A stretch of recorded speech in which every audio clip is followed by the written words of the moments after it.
بسم الله والصلاة والسلام على رسول الله. مرحبا بكم معي جميعا في القناة، وكنتمنى من الله تكونوا كاملين بخير وعلى خير. وهذا الفيديو يلقاكم في أحسن الأحوال إن شاء الله يا ربي. الوصفة ديال اليوم هي الخبز ديال الساندويتش مع الدجاج مشوي في الفران. كيجي من آلة وأروع ما يكون هذا الساندويتش هذا.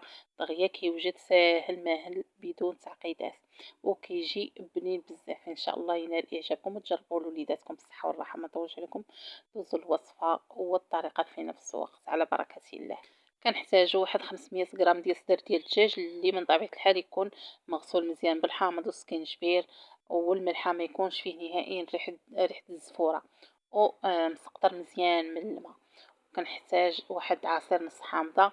بالنسبه للتوابل كنحتاجو عندي واحد 3 دروس ديال الثومه محكوكين.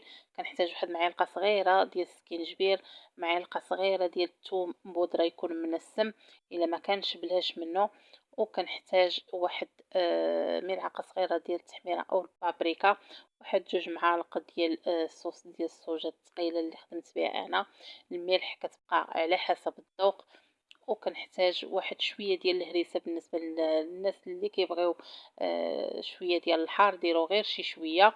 وكنحتاج واحد معلقه صغيره، المعلقه اللي عبرت بها راه غير صغيره، واحد معلقه صغيره ديال العطريه ديال الدجاج صافي. واحد الرشه ديال اليازير مجفف، المهم يابس، كنحكو غير بين يدي.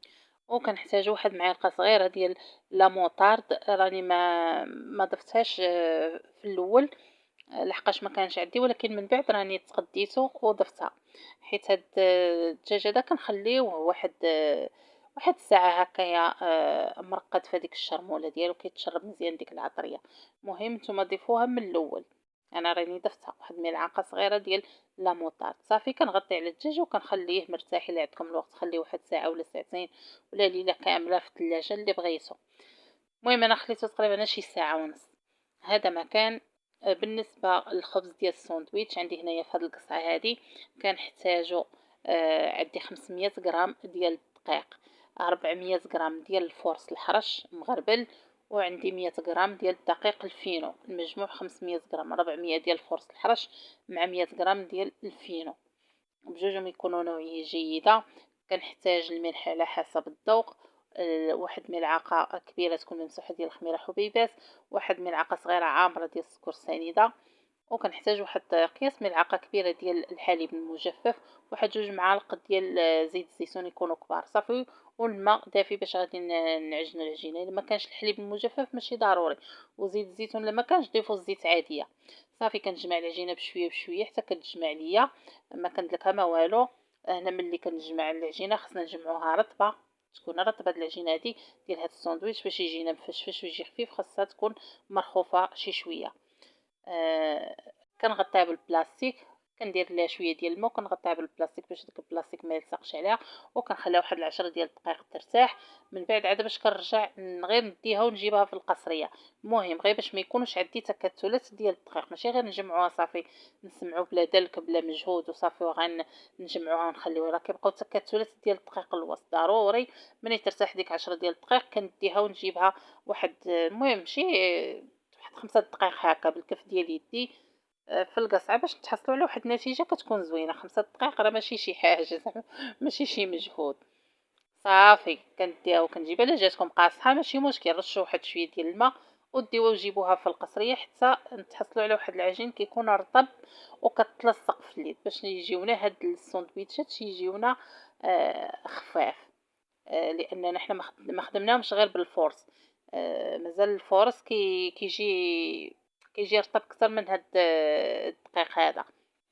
هادشي اللي بغيت نقول لكم. وهنا هاد العجينه راه مدخلين فيها الفينو. اما الخبز ديال الساندويتش اللي درناه غير هذا الفورس بوحدو راه كيجي رطب اكثر من القياس.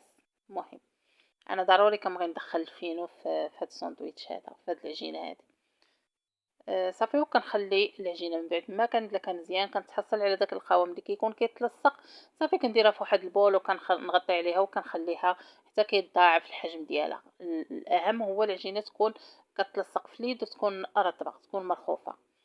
ولكن مرخوفه وكنتحكموا فيها، ماشي ما نتحكموش فيها كاع. المهم كنتمنى الشرح يكون واضح.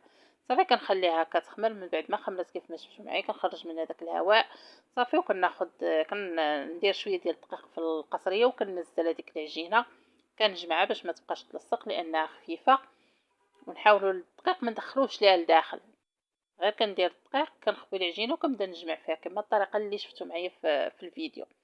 صافي من بعد راني كنشكل كويرات، كنعبرهم عفوا كنعبر كويرات. المهم العجينه المره الاولى كنقطعها ما كنشكلها ما والو، غير كنقطعها ونعبرها. انا كل ساندويتش كل كره درت فيها 130 غرام.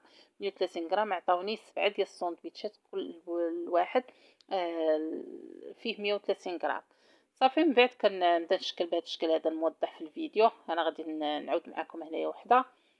شفتوا ما كنشكلها لا كره لا والو. من بعد ما عبرتهم كنحطهم صافي مباشره كندير ليهم هاد الطريقه هذه وكنبدا نطوي في العجينه. غير كندير شويه ديال الدقيق باش ما تلصقش هي العجينه لانها كما قلت لكم كتلصق.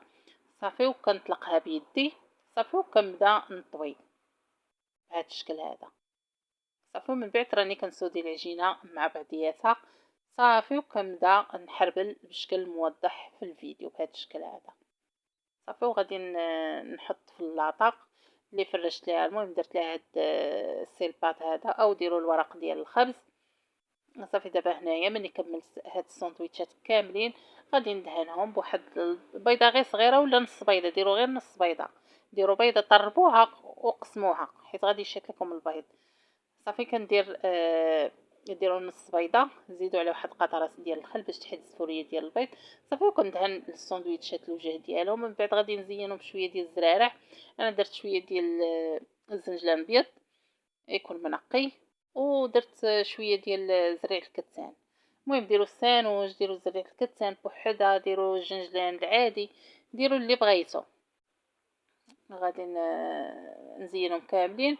صافي من بعد راني غادي نخليهم يخمروا. انا حطيت عليهم هذا البلاطو هذا، ما بغيتش ندير عليهم السربيسه لحقاش غادي تلصق ليا. المهم غطيهم بشي حاجه اللي ما تكونش ملامسه، ما تقيسهمش هكا بشي بلاطو ولا شي حاجه، راه دغيا كيخمروا. صافي وحطيتهم في واحد المكان دافي حتى خمروا. من بعد ما خمروا كندخل اللاطه الفران اللي سخون مزيان. كيبغيو الفران يكون سخون صافي كندخلهم الفران اللي سخون، النار غير من التحت. النار كتكون شويه مجهده ما تكونش مهيله وما تكونش ثاني مجهده بزاف. المهم زيد نغيزه على متوسطه واحد شويه. المهم راه كل وحده كتعرف الفران ديالها. صافي حتى كيبانوا ليا راه تنفخوا وبدا كيتحمروا من الجناب. صافي عاد باش كنهبطهم لتحت او شعلوا عليهم العافيه من الفوق باش يتحمروا من الوجه. صافي حتى كيتحمروا ليا من الوجه ومباشره ملي كنخرجهم ضروري كنغطيهم بواحد السربيته هكايا كيزيدوا يرطبوا. وبالنسبه للدجاج غادي نستفو هنا في هاد اللاطه هادي اللي فرشت لها الورق ديال الخبز. المهم هنا راه وريتكم القرعه ديال المطار راه باللي راني زدت واحد ملعقه صغيره. صافي كنستف هنايا الدجاج اللي في الطاوه اللي فرشت لها الورق ديال الخبز، وغادي نغطيه ثاني بالورق ديال الخبز. صافي وغادي ندخل الطاوه الفران اللي سخون مزيان. المهم انا الفران حيت سخون ضروري الفران يكون سخون. انا ديجا عندي سخون لان طيبت الخبز ديال الساندويتش يعني جاتني مزيانه. صافي غير خرجت الخبز دخلت الدجاج نشويه على نار كتكون متوسطه. حاولوا ما تجهدوش بزاف حتى ما ديروش ميله، وردوا لي البال باش ما يتحرقش لكم العافيه من الفوق ومن التحت. صافي حتى كيتشوى وكنخرجوا كيف ما شفتوا معايا راه كيجي غزال بزاف، كيجي بنين بزاف وكيجي مقرمش، كيجي من داك الشيء الرفيع احسن من مقلي ولا شي حاجه. المهم هاد الطريقه حتى هي فنه زوينه وما فيهاش تماره. الخبز كيطيب في الفران والدجاج تا هو كيطيب في الفران، يعني واخا هكاك هاد الوصفه راه ما فيهاش تماره. صافي وكنبدا نعمر في الساندويتشات. من بعد ما كندهن الساندويتش بالمايونيز كيف ما شفتوا معايا، وكندير شويه ديال الخضره شويه ديال الخوص شويه ديال المطيشه والدجاج والفرماج ديال الساندويتش. وانتم الحشوه راه تفنوا فيها، ديروا اللي بغيتو، ديروا داكشي اللي كيعجبكم ما تقيدوش بهذه اللي درت انا. المهم هذه راه كتجي حتى هي بنينه بزاف كتجي زوينه شي حاجه اقتصاديه ما كطلعش غاليه نهائيا، كلشي ديال الدار. انا غادي نعاود معكم ثاني واحد الساندويتش واحد اخر. والخبز راه ما نعاودش لكم كيفاش كيجي هذا الخبز ديال الساندويتش، كيجي غزال حتى من ديال الزنقه، شي حاجه منزليه فرحوا بها وليداتكم مره مره هكا بدلوا ليهم شي شويه. الوليدات راه كيعجبهم هاد الساندويتشات هادو. وهذا ما كان، وكنتمنى هاد الوصفه هذه تعجبكم. كنصحكم تجربوا الخبز كيجي غزال وحتى الدجاج واعر. المهم هاد الوصفه كامله جربوها بالصحه والراحه لان فعلا كتجي بنينه بزاف والله العظيم. وهذا هو الشكل النهائي ديال الساندويتشات ديالنا. صراحه كيجيو من داكشي الرفيع. الخبز راه كيجي قطني وكيجي مفشفش، كيجي غزال وكيجي خفيف، كيجي فن. وكنتمنى من الله هاد لا فيديو هذا ينال اعجابكم. واذا عجبكم ما تنسوش انكم تبارطاجيو، ما تبخلوش عليا بواحد جيم للتشجيع. الله يسهل عليكم، وكنقول لكم مع فيديو جديد باذن الله. في امان الله وحفظ، مع السلامه.